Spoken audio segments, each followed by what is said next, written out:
Welcome to this episode mutual globe से मैं राहुल नारायण। नमस्कार, मैं मनोज श्रीवास्तव म्यूचुअल ग्लोब से। एपिसोड की शुरुआत करने से पहले आपसे रिक्वेस्ट है कि अभी तक अगर आपने चैनल को सब्सक्राइब नहीं किया है तो प्लीज़ सब्सक्राइब कर लें, अपने फ्रेंड्स में शेयर करें और लाइक भी करें। हाँ राहुल। तो जो हम लोग का पिछला एपिसोड था उसमें हम लोग ने फ्लेक्सी कैप का डेटा एनालाइज किया था राइट। और उसके बेसिस पे हम लोग ने ढूंढने की कोशिश की थी कि कौन सी सबसे अच्छी स्कीम्स हैं जिन्होंने कंसिस्टेंटली रिटर्न्स दिए हैं, कंपैरेटिवली सेफर हैं। बट आज के एपिसोड में उस कॉइन को हम लोग फ्लिप करते हैं ओके। कि कैसे ख़राब स्कीम से बचें या अंडर परफॉर्मिंग स्कीम से बचें या अनसेफ स्कीम से बचें। तो अगेन हम लोग डेटा एनालिसिस करने की कोशिश करेंगे कि वो कौन सी स्कीम्स हैं जिनके बारे में अगर कोई हमारी ऑडियंस में इन्वेस्टेड है तो एक बार फिर से उसको रीइवैल्यूएट कर सकता है अपने डिसीजन को। इस कैटेगरी चूँकि जैसे कल भी हम लोगों ने बात की थी, बहुत पॉपुलर है, बहुत एयूएम है और 40 से ऊपर स्कीमें हैं, जिसमें हमने ये जो 5 की बात की थी, HDFC फ्लैक्सी कैप, पराग पारिक, ये समझिए कि ये एक स्लॉट में जैसे आ रहे हैं और उसके बाद का दूसरा स्लॉट में ICICI, वाइटोक और इन्वेस्को है। अब बात ये हो रही है कि जो बाकी बची स्कीमें हैं, इसका मतलब उनकी परफॉर्मेंस इससे नीचे होगी। लॉजिकल है। यस। तो सारी स्कीमों को डिस्कस नहीं कर रहे हैं, लेकिन काफ़ी स्कीमें ऐसी होती हैं जो कि आज 6ठे नंबर पे हैं, कल 5वें पे पहुंच गई, 7वें पे हैं, 6ठे पे पहुंच गई। तो जो बॉर्डर लाइन केसेस है उसको नहीं डिस्कस कर रहे हैं, लेकिन कुछ ऐसी हैं जो कि वर्थ मेंशनिंग है। तो हम लोगों ने जब डिस्कस किया कल, तो उसके हिसाब से जैसे हमने सबसे अच्छी स्कीमें based on our data analysis ढूंढने की कोशिश की और आपको बताया, ऑडियंस को बताया, उसी तरह से कुछ स्कीमें ऐसी हैं। तो उसमें जो 2 पार्ट में अगर उस कैटेगरी को हम बांट दें तो ऐसी कौन कौन सी स्कीमें हैं जो आउट ऑफ दीज 3 ईयर्स में ज़्यादा से ज़्यादा किसी एक साल में वो निफ्टी 500 को आउट परफॉर्म कर पाई हैं। यस। कहने का मतलब ये है कि 2 सालों में वो अंडर परफॉर्म कर रही हैं। रीसेंट का 1 साल और उससे पहले का भी 1 साल। राइट। तो वो ऐसी कौन सी स्कीमें निकल के आ रही हैं? ठीक है, तो हम लोग उन स्कीम्स को डिस्कस करते हैं जिनकी परफॉर्मेंस थोड़ी कम अच्छी रही है। और जब हम लोग अच्छी स्कीम्स को एनालाइज कर रहे थे तब भी हम लोग 3 ईयर्स का डेटा देख रहे थे। फॉर एग्जांपल अगर आज की डेट है तो आज से 1 साल पहले, फिर उससे 1 साल पहले और फिर उससे 1 साल पहले है। राइट। तो उसी हिसाब से इन स्कीम्स का भी हम लोग देखने की कोशिश करेंगे कि किन सालों में इन्होंने अपने एटलीस्ट बेंचमार्क को बीट किया है कि नहीं किया है। नहीं किया है। और हम लोग बेंचमार्क इसमें क्योंकि फ्लेक्सी कैप है, हम निफ्टी 500 को अज्यूम कर रहे हैं। राइट। तो अब वो कौन कौन सी स्कीम्स हैं जो कि 3 पीरियड में ये कह सकते हैं कि शायद सिर्फ एक बार ही बीट कर पाई हैं। वो स्कीम्स हैं axis flexi cap, LIC, Mahindra, navy, Nippon, Tata, taurus और यूनियन। ओके। तो ये जो स्कीम्स हैं इन्होंने रिसेंट ईयर जो रहा, मतलब आज से 1 साल पहले, उसमें अनफॉर्चुनेटली किसी ने भी इन स्कीम्स ने बीट नहीं किया अपने बेंचमार्क को। उसके 1 साल पहले में सिर्फ एक्सेस कर पाई, वो भी मार्जिनली कर पाई, बाकी किसी ने बीट नहीं किया इवन 2 ईयर्स बिफोर। और उसके पहले कि जो तीसरा साल था उसमें ये स्कीम्स बीट कर पाई, एक्सेस को छोड़ के बाकी स्कीम्स जो ने बीट किया। तो हम लोग जो देख रहे हैं 3 साल में 2 साल में बीट नहीं कर पा रही हैं और रिसेंट ईयर में कोई भी बीट नहीं कर पाई। ठीक है।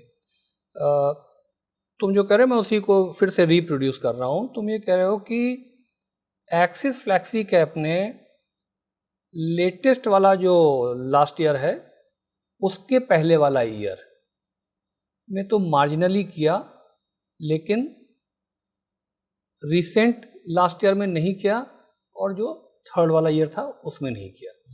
मैं थोड़ा सा क्लैरिटी के लिए बता दूं, रिसेंट हम बोल रहे हैं चूँकि हमने 4 नवंबर की डेट ली हुई है, तो 4 नवंबर 25 से 4 नवंबर 24 हम रिसेंट कर रहे हैं। 4 नवंबर 24 से 4 नवंबर 23 जिसको हम सेकेंड ईयर बोल रहे हैं, और 4 नवंबर 23 से 4 नवंबर 22 इसको थर्ड ईयर बोल रहे हैं। तो एक्सिस निकल्स बीच वाले ईयर में, वो भी निफ्टी 500 को केवल, निफ्टी 250 को नहीं। यस। और बाकी जो तुमने स्कीमें बताई जिसमें कि LIC है, महिंद्रा है, नावी है, निपॉन है, टाटा है, टॉरस है, यूनियन है, ये जो स्कीमें हैं इन्होंने लास्ट ईयर को नहीं किया, उसके पिछले साल को भी नहीं किया, उसके पिछले साल को किया। तो अगर कोई स्कीम एक पर्टिकुलर कैटेगरी की 2 साल से अपने बेंचमार्क को भी नहीं बीट कर पा रही है, तो audience have to sit back and take a note कि इन स्कीमों में अगर आप फ्रेश इन्वेस्टमेंट की बात सोच रहे हैं तो सोचें कि नहीं सोचें, और अगर आप इन्वेस्ट कर चुके हैं तो क्या करें, ये अब ऑडियंस की सोचने की बात है। करेक्ट। इन स्कीमों के बारे में कुछ और भी तुम बताना चाहोगे? इसमें हम लोग थोड़ा सा रेशियो का डिस्कशन कर लेते हैं। तो एक बार फिर से ऑडियंस को ब्रीफ कर लेते हैं। बीटा रिस्क मेजर करता है, जितना बीटा कम होगा उतना ज़्यादा सेफ है, उतना कम वॉलेटाइल है वो पोर्टफोलियो। ओके। तो और अल्फ़ा जो होता है वो जितना ज़्यादा है वो उतना अच्छा है। तो हम लोग ने जो स्कीम्स में अभी डिस्कस की हैं उसमें या तो अल्फ़ा बहुत कम है कि 0.2 0.3 वाले रेंज में है, या कुछ हैं जो कि माइनस में है, तो और बीटा हैं वो भी थोड़े हायर एंड पे हैं। तो इसका मतलब है कि जितनी वो रिस्क ले रहे हैं उस हिसाब से रिटर्न्स नहीं जनरेट हो रहे हैं, इस वजह से हमें माइनस में अल्फ़ा दिखाई पड़ रहा है। तो वो भी एक इंडिकेशन है, वन ऑफ द फैक्टर्स है कि रिस्क एडजस्टेड रिटर्न्स अच्छे नहीं हैं। तो अभी जैसे तुमने अल्फ़ा और बीटा के बारे में बात की, तो कल का एपिसोड जिसमें हमने 5 स्कीमों की बात की थी, उसकी स्क्रीन भी हमने लगा दी है, ऑडियंस देख ले उसको। अब देखिए जैसे HDFC फ्लैक्सी कैप का अल्फ़ा 4.1 है, और यहाँ पे मैं हर स्कीम का नाम नहीं लेना चाह रहा हूँ, लेकिन स्क्रीन पे तो दिखाई पड़ रहा है कि बहुत कम अल्फ़ा है या माइनस में है। तो इसका मतलब परफॉर्मेंस नहीं आ रही है। यस। पराग पारिख 2.85 है। उसी तरीके से जब बीटा की हम बात कर रहे हैं तो अगर 1 से कम है, 1 से कम है, तो इसका मतलब फंड मैनेजर उसकी अप्रोच कंजर्वेटिव है, सेफ प्ले करेगा। यस। 1 से ऊपर है तो एग्रेसिव है। अब वहाँ पे एग्रेसिव है तो देखो दोनों चीज़ें हैं, दोनों तरफ चलने वाली तलवार है।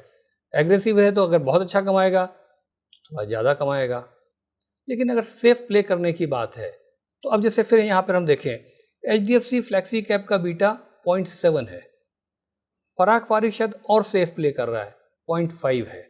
तो ये दोनों फैक्टर भी इन स्कीमों के बारे में वर्थ मेंशनिंग है कि ऑडियंस जब उसको समझे थोड़ा सा और अपने एडवाइज़र के साथ बैठे या खुद करे तो इन फैक्टर पर भी ध्यान दे जो कि परफॉर्मेंस को शायद एडवर्सली अफेक्ट कर रहे हैं। करेक्ट। इनके वॉलेटिलिटी के एंगल से अगर बात करें तो क्या सीन निकल रहा है, मतलब स्टैंडर्ड डेविएशन और शार्पी के एंगल से अगर बात करें तो? हाँ, तो स्टैंडर्ड डेविएशन भी इनका हायर एंड पे ही है। मोस्टली जो मैं देख रहा हूँ कि वो 14-15 के आसपास हैं। तो कुछ कम है, 11 है, बट मोस्टली 14-15, कुछ 17.5 के आसपास हैं। तो इसका मतलब है कि इनके भी जो रिटर्न्स हैं काफ़ी वॉलेटाइल हैं, मतलब जो इन्होंने स्टॉक्स पिक किए हुए हैं उसमें काफ़ी वेरिएशन होता है, कभी ज़्यादा बढ़ रहे हैं, कभी गिर रहे हैं। तो अगेन हमारा पोर्टफोलियो में standard deviation lower is the better, इतना वॉलेटाइल नहीं होना चाहिए। जब रिस्क ज़्यादा ले रहे हैं तो आप एक्सपेक्ट करेंगे कि रिटर्न ज़्यादा हो, तो रिस्क तो है लेकिन उस हिसाब से रिटर्न्स नहीं आ पा रहे हैं इन स्कीम्स में। और वो चीज़ शायद शार्पी रेशियो भी इंडिकेट कर रहा है कि आप जितनी रिस्क ले रहे हैं पर यूनिट उसके कंपैरिजन में आप क्या कमा रहे हैं। तो वो भी अगर आप यहाँ पे आके देखेंगे तो आप देखिए कि कई एक में तो माइनस में ही है, और जहाँ पर है भी वो बिल्कुल ही नेग्लिजिबल है। तो ये स्कीमें इस फ्रंट पर भी थोड़ा मार खा रही हैं। तो इन स्कीमों को अब आप गौर से देखें। ये तो बात हो गई इन स्कीमों की। अब क्या कुछ स्कीमें ऐसी हैं जो ऑडियंस का बिल्कुल अर्जेंट अटेंशन चाहती हैं क्या कुछ ऐसी हैं, बताओगे तुम? राइट।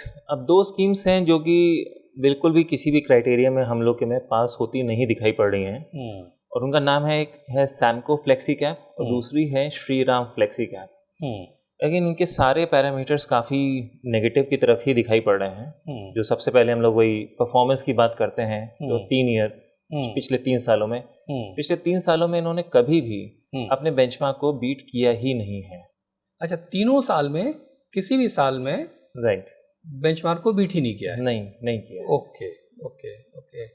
और अकॉर्डिंगली इनके जो रेशियोज़ हैं, जो रिस्क हैं, मतलब वो बहुत ही ज़्यादा नेगेटिव हैं। काफ़ी रिस्की पोर्टफोलियो बनाया हुआ है और रिटर्न्स काफ़ी पुअर हैं। तो रिस्क एडजस्टेड रिटर्न्स भी बिल्कुल भी सपोर्ट नहीं कर रहे हैं कि हमारी ऑडियंस में से अगर कोई इसमें इन्वेस्ट करने का सोच रहा है तो उसको अपने एडवाइज़र से फिर से डिस्कस करना चाहिए कि ये डिसीजन शायद सही नहीं होगा। यानी सैमको और श्रीराम में एक्स्ट्रा कॉशियस हों क्योंकि अल्फ़ा जनरेट नहीं हो रहा है और वॉलेटिलिटी भी है काफ़ी, जैसा कि स्टैंडर्ड डेविएशन का रेशियो बता रहा है। शार्पी भी नेगेटिव आ रहा है, यानी रिस्क ले रहे हैं लेकिन रिटर्न जनरेट नहीं हो रहा है। तो इन दो को पे तो अर्जेंट अटेंशन होना चाहिए ऑडियंस का। राहुल, इसी में 1-2 चीज़ मैं और ऐड करना चाहूँगा। जैसे कि सैमको की बात करें तो सैमको का पी रेशियो भी ज़्यादा दिखाई पड़ रहा है। मतलब हम नॉर्मली क्या करते हैं कि जो एक पर्टिकुलर कैटेगरी हैं उनकी स्कीमों को लेते हैं और उसमें जो 5 ऐसी स्कीमें जो सबसे ज़्यादा पी है उस पर हम एक तरह से एक रेड फ्लैग लगा देते हैं। Samco is one of them. तो एक वो इशू है। दूसरा, हम अपने प्रोसीजर के हिसाब से एक दूसरा रेड फ्लैग भी लगाते हैं। अगेन उस कैटेगरी, जैसे कि इस कैटेगरी में कुछ 42 के आसपास स्कीमें हैं, तो ये तो हमने बात कर ली 1 साल 2 साल 3 साल की। उसके अलावा भी हम बहुत सारी चीज़ें और करते हैं, तो उसमें 2 चीज़ें और करते हैं। पिछले 3 महीने में क्या, जैसे इसमें 42 स्कीमें हैं, तो वो स्कीमें जो पिछले 3 महीने में बॉटम 5 में रही है, जैसे कि सैमको पिछले 3 महीने में बॉटम 5 में रही है परफॉर्मेंस में, ये एक और रेड फ्लैग हो गया। फिर क्या पिछले 6 महीने में वो बॉटम 5 में रही है, तो सैमको उसमें भी बॉटम 5 में, ये हम रेड फ्लैग लगा देते हैं। तो इतने डिस्कशन के हिसाब से अब आपको देखने की ज़रूरत है, ऑडियंस को देखने की ज़रूरत है कि सैमको और श्रीराम में क्या करें और जो अभी स्कीमें इसके पहले डिस्कस की थी उस पर क्या करें। कोई रिकमेंडेशन नहीं है, कोई एडवाइस नहीं है, लेकिन ये एनालिसिस मुझे लगता है कि आप खुद अगर इन्वेस्ट कर रहे हैं तो भी आपके काम की है। आप अपने एडवाइज़र के साथ बैठ के कर रहे हैं तो एडवाइज़र से पूछिए कि भाई वो ये क्यों स्कीम रिकमेंड कर रहा है या क्यों आपको उससे निकलने के लिए नहीं बोल रहा है। क्योंकि मुझे लगता है कि before we conclude the episode, पैसे तो लगे हुए हैं, एयूएम तो है ही इनका, तो शायद जो इन्वेस्टर है उसने उसको उतना स्टडी नहीं किया है, अपना होमवर्क नहीं किया है, अवेयरनेस की कमी है, इस वजह से तो इन्वेस्ट कर रहा है। यस। और उसका सलूशन भी मैं हाथ के हाथ बता रहा हूँ। आप हमारा चैनल लगातार देखते रहिए। हम पूरी कोशिश कर रहे हैं कि जो भी इस तरह की एनालिसिस है आपके सामने प्रेजेंट करें ताकि आप एक इन्फॉर्म्ड इन्वेस्टर हो जाएं। ये आज के एपिसोड के बारे में मुझे कहना था। राइट, ठीक है, हम लोगों ने डिस्कस कर लिया ऐसी स्कीम्स जो कि थोड़ी सी नेगेटिव परफॉर्मेंस दे रही हैं।